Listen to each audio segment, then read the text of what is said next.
耶稣对他说：“复活在我，生命也在我。信我的人，虽然死了，也必复活。” Jesus said, "I am the resurrection and the life. He who believes in me will live, even though he dies."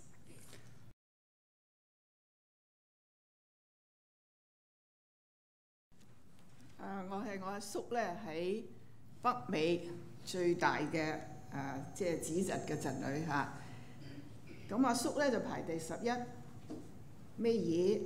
佢有一個細佬嘅，但係我哋個個人咧都係叫佢做細叔。細叔就是小叔叔嘅意思。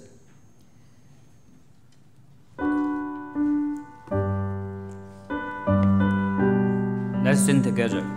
我们一起唱。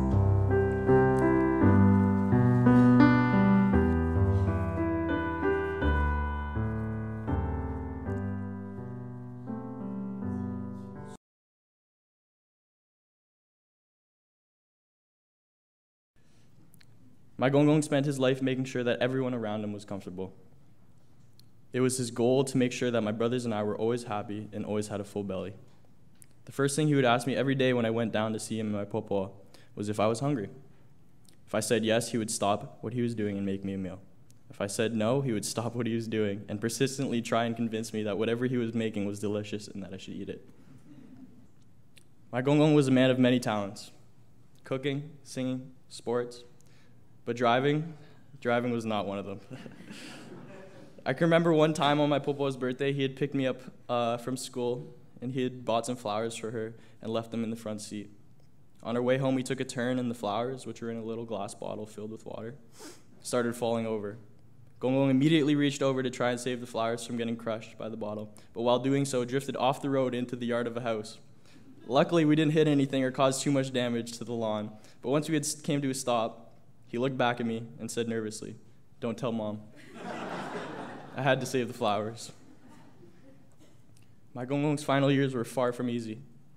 Sickness consumed his body and controlled his life to a point where he no longer wanted to live. This was, I think, the hardest part for my papa, my mom, and the rest of my family. The man who had once been the embodiment of life and joy was forced by his illness into something who wanted nothing to do with any of it.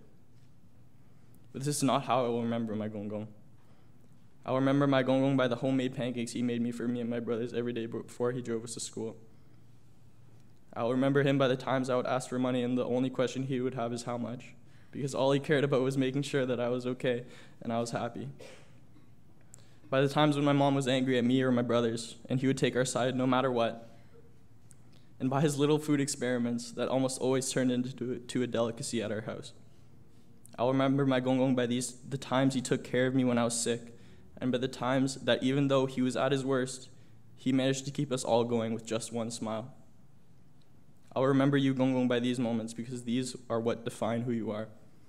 A gentle soul who loved unconditionally and endlessly. I love you, Gong. Rest easy.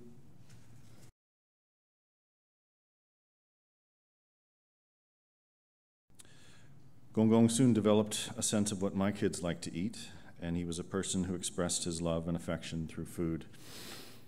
Why talk about all that mushy stuff when you can just eat? Another reminder of my dad. As Ba's health faded, Papa took on the Herculean task of his primary caregiver. Not an easy one for a woman in her 80s and a man who was close to 200 pounds.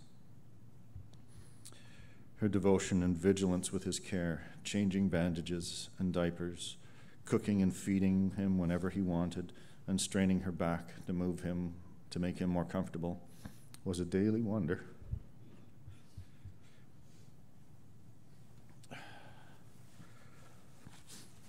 She even debated putting off her own open heart surgery to make sure he was cared for. Love isn't just about the good times. It's about what Ma did for Pa, and an amazing thing to see.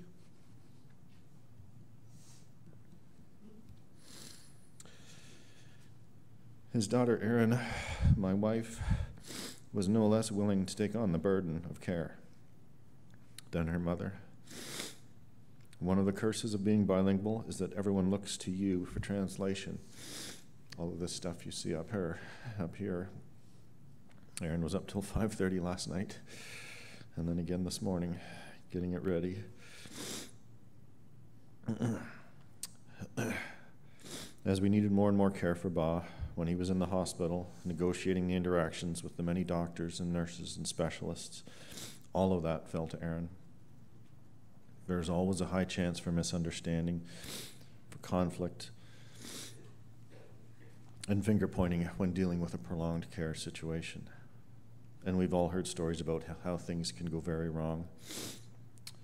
But Aaron managed that across 2 languages and cultures, and invariably minimized and diffused an enormous range of potential conflicts, to the point where relationships were strengthened and care was uninterrupted. That requires a grace and determination that almost nobody saw. But I did, and I want to acknowledge that. Aaron, your role was hardly limited to just translation. You were up at night with your dad, attending to his meal times, bearing a lot of his recriminations when his pain and his anxiety made him lash out. Despite all of this, your dad's wishes were never a trouble to you. If you wanted to go to Toronto for a meal, or go to church, or come home from church early, you jumped. It was increasingly difficult for him to move, and then increasingly difficult for us to move him. But none of that mattered to you. Ba wanted it, so you made it happen. And all of us are grateful that you did. Finally, Yang, a special debt of gratitude is owed to you. You were there for your grandfather. During the many long and sleepless nights, lifting him to make him more comfortable, and having the willingness to help with his personal care and changing.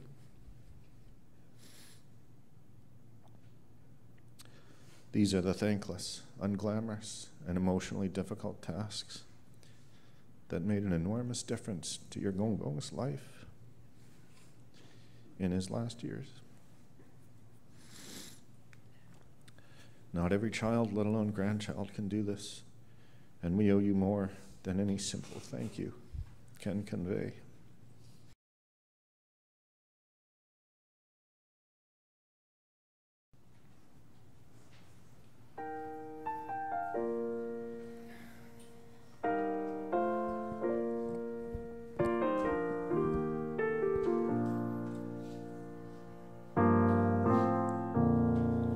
Feeling like I'm breathing my last breath.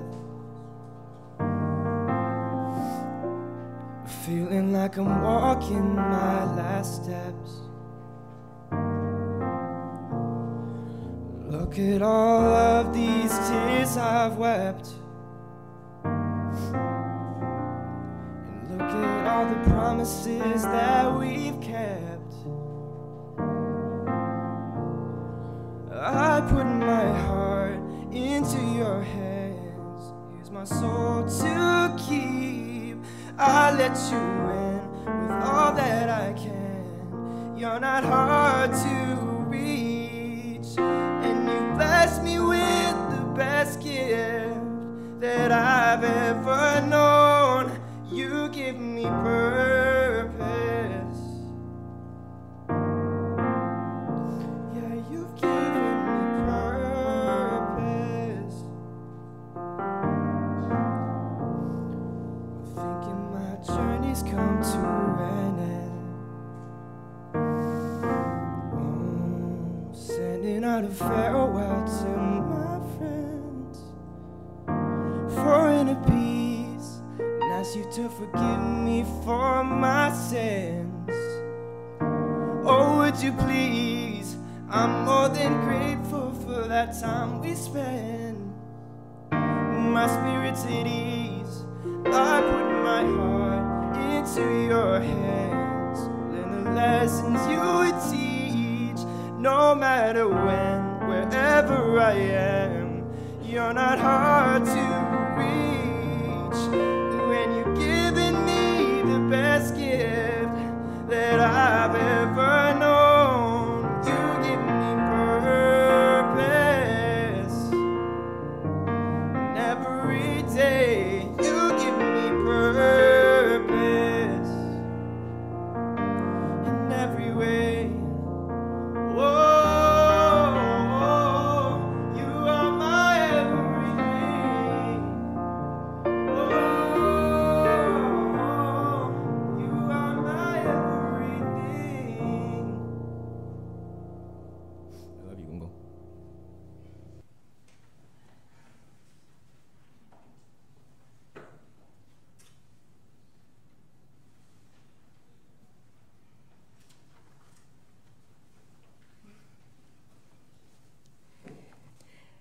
2年前我爸爸病倒的时候呢，我埋怨过我爸爸，我说：“你为什么不再继续战斗下去，再加强自己身体，再康复起来呢？”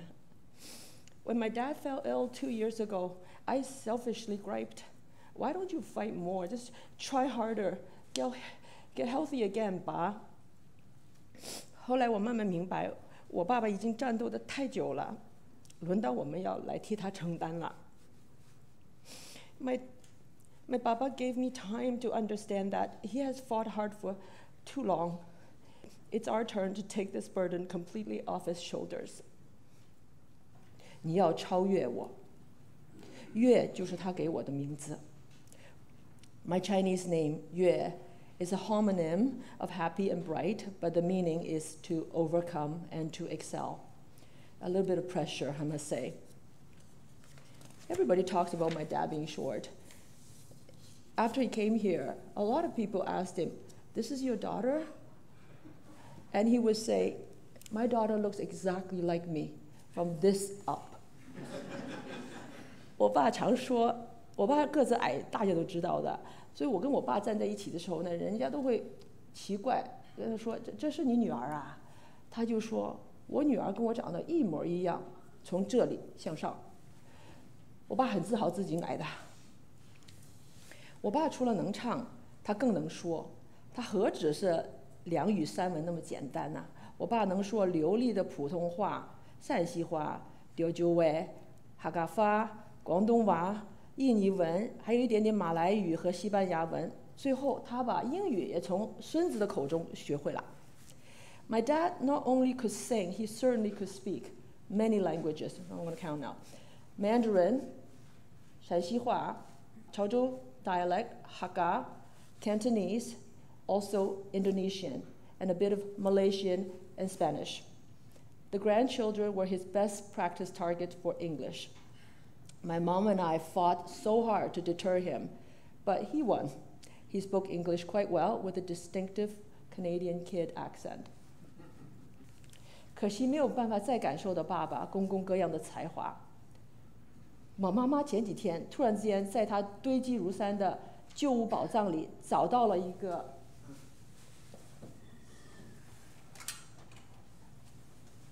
这个，里边原来有我爸一个很老的一个唱歌的录音带，是他退休以后在一个小孩子的幼儿园班那里做练习的，你还听得见小孩子后边。这首歌希望陪我爸爸走最后一程吧。One day when we were young, one wonderful morning we made. You told me you loved me when we were young one day.